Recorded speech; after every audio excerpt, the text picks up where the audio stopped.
I'm Brian Williams. I'm a faculty member in early childhood education, an associate professor in early childhood education. I'm also the director of the Alonzo A. Krim Center for Urban Educational Excellence here at Georgia State.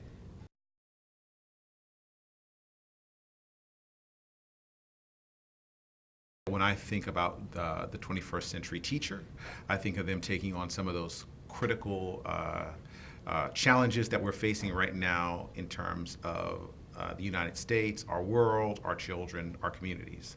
So, if, for instance, if we look at workforce development, right? So, one of the things research is telling us is that some of the biggest opportunities in terms of the labor force are going to be in STEM.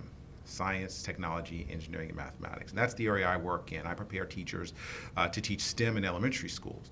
And so one of the things that we know is that from right now in K-12 education, early STEM education is generally not looked at as a focus. We tend to think of early learning as focusing on reading, writing, and arithmetic, right? Reading, writing, and mathematics.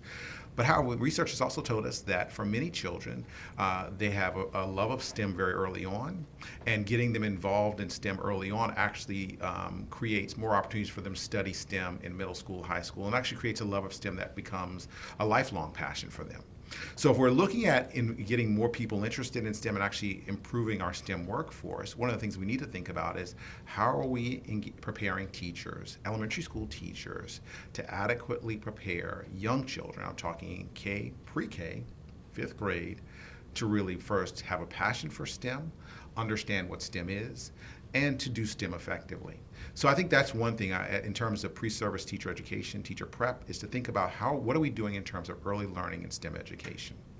I think another thing we can think about is there are some pressing concerns around social justice, things like race, gender, sexual identity, sexual orientation, class. These are all critical issues and critical challenges that we're facing right now in our country that oftentimes are shied away from in the classroom.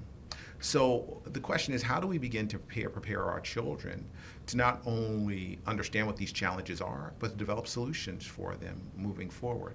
So a lot of the work that we're doing here at GSU and in the Krim Center is working with teachers around content like culturally relevant pedagogy, critical theory, having them to really question the beliefs that they bring with them into the classroom that might harm children.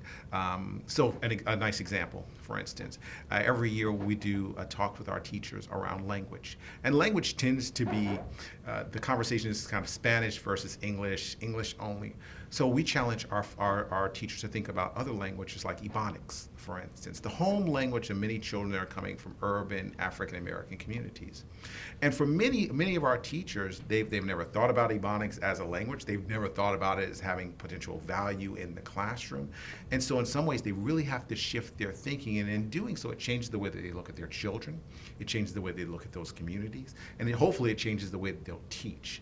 And so the idea would be to put teachers in the classroom that can help their children to develop solutions to some challenges such as racism, sexism, classism, those critical challenges that we're facing in our country right now.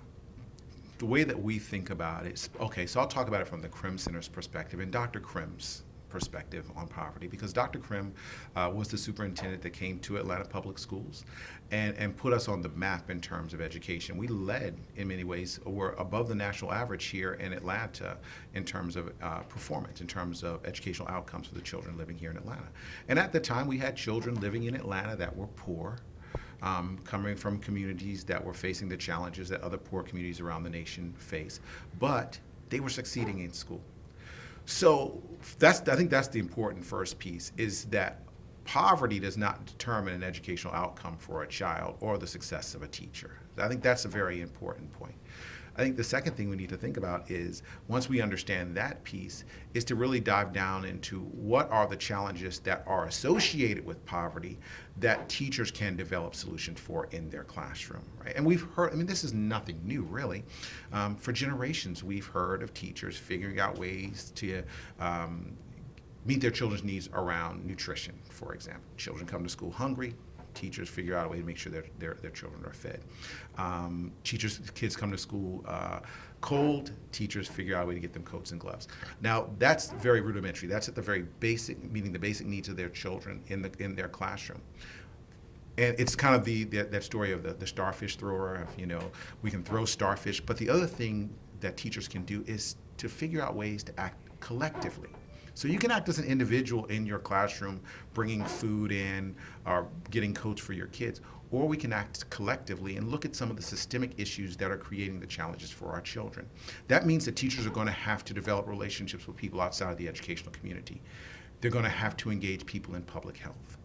They're going to have to engage people in labor and housing and transportation. They're going to have to work with university partners. They're going to have to work with organizations like AACTE, right? They cannot do it alone. And I think it's unfortunate that we have put so much of the burden for solving these systemic problems on the backs of teachers when, in actuality, we should be looking to work on these problems as a collective and as a community.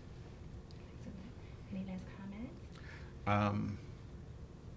I will say this as a last comment, that I think that while, we do need to think about collective agency and working on issues together, I think at the end of the day, we also need to make sure that we value and professionalize our teachers. I think that in some ways, we've forgotten the value of a fantastic, well-trained teacher in a classroom to develop really wonderful solutions for some of the problems that our nation is facing right now. So I think we need to invest in professionalizing and valuing professionalized teachers.